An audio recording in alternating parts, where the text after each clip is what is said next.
Good morning, students. Welcome to Sant Michael Academy, Betia's e-learning class of Hindi Standard 2।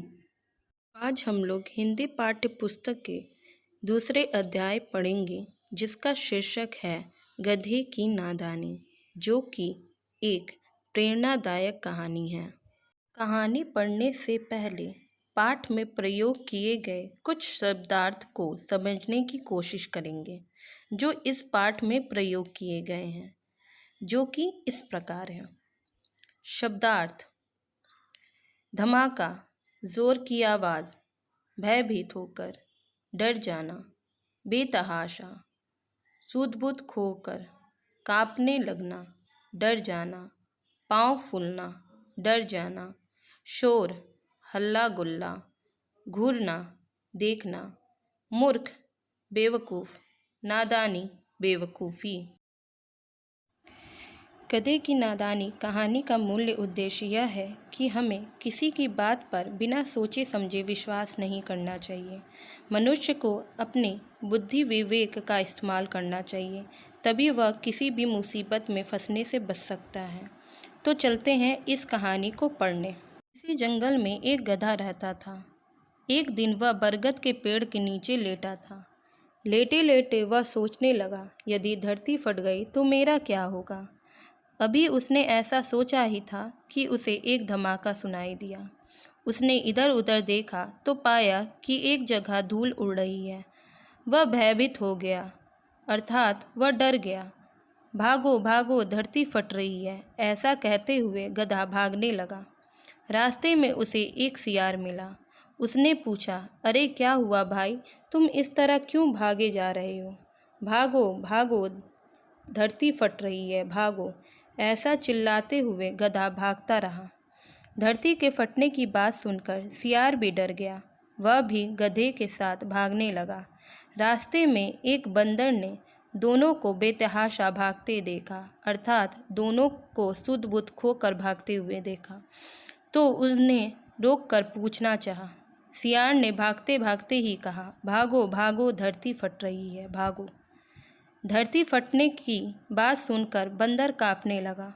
वह भी गधा और सियार के साथ भागने लगा। जिस रास्ते से तीनों भागे चले जा रहे थे, उसी रास्ते से एक हाथी गुजर रहा था। गधा सियार और बंदर को एक साथ भागते देखा तो उसे लगा कि कोई दौड़ प्रतियोगिता हो रही है। हाथी अभी कुछ पूछता कि उसे पहले बंदर बोल पड़ा, हाथी दादा भागो, धरती फट रही है, भागो। हाथी के पाँव फूलने लगे। वह भी उन सब के साथ भागने लगा, अर्थात हाथी भी डर के कारण उन सब के साथ भागने लगा। बंदर की बात पेड़ों पर बैठे चिड़ियों ने सुनी। डर के मारे वे सब भी चीखने चिल्लाने लगे, ची ची काँव काँव। जंगल में चारों ओर शोर मच गया। शोर सुनकर जंगल का राजा शेर अपनी गुफा से बाहर निकला।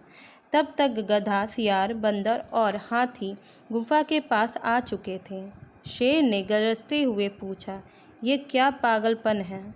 कहाँ भागे जा रहे हो तुम सब? महाराज, धरती फट रही है, आप भी अपने प्राण बचाइए।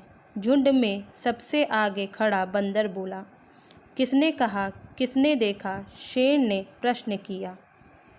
सब एक दूसरे का मुंह देखने लगे। हाथी सूंड हिलाते हुए बोला, महाराज, मुझे तो यह बात बंदर ने बताई थी। बंदर ने कहा, महाराज, मैंने तो यह बात सियार से सुनी थी। सियार ने कहा, महाराज, मुझे तो गधे ने बताई थी। इसी ने कहा था कि धरती फट रही है। तुम्हें कैसे पता चला कि धरती फट रही है? शेर ने गुस्से से घूरते हुए गधे से पूछा।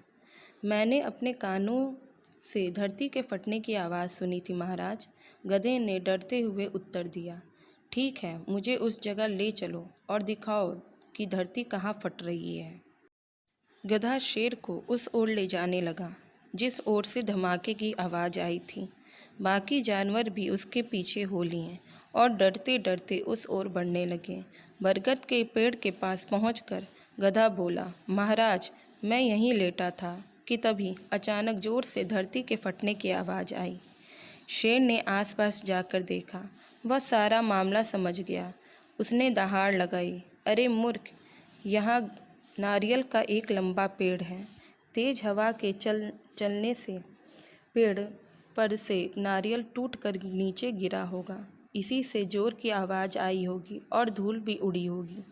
तब तुमने समझ लिया होगा कि धरती फट रही है। गधे को अपनी नादानी समझ में आई। उसने सिर नीचे कर लिया। सियार ने आगे बढ़कर कहा, हमें माफ़ कर दीजिए महाराज, हमसे भूल हो गई। शेर ने दहाड़ा, भूल के बच्चे, अपनी बुद्धि से भी काम लिया करो। अफवाहों पर ध्यान दोगे तो इस तरह जीवन भर भागते रह जाओगे। इतना कहकर शेर गुफा के अंदर चला गया। इधर गधा सबसे माफ़ी मांगता फिर रहा था। हमें माफ़ कर दो भाई, ढैंचू ढैंचू, हमें माफ़ कर दो भाई, ढैंचू ढैंचू। अंत में हमें इस कहानी से यही शिक्षा मिलती है कि हमें किसी की बात पर बिना सोचे समझे भरोसा नहीं करना चाहिए। हमें समझदारी के साथ किसी भी काम को करना चाहिए। धन्यवाद।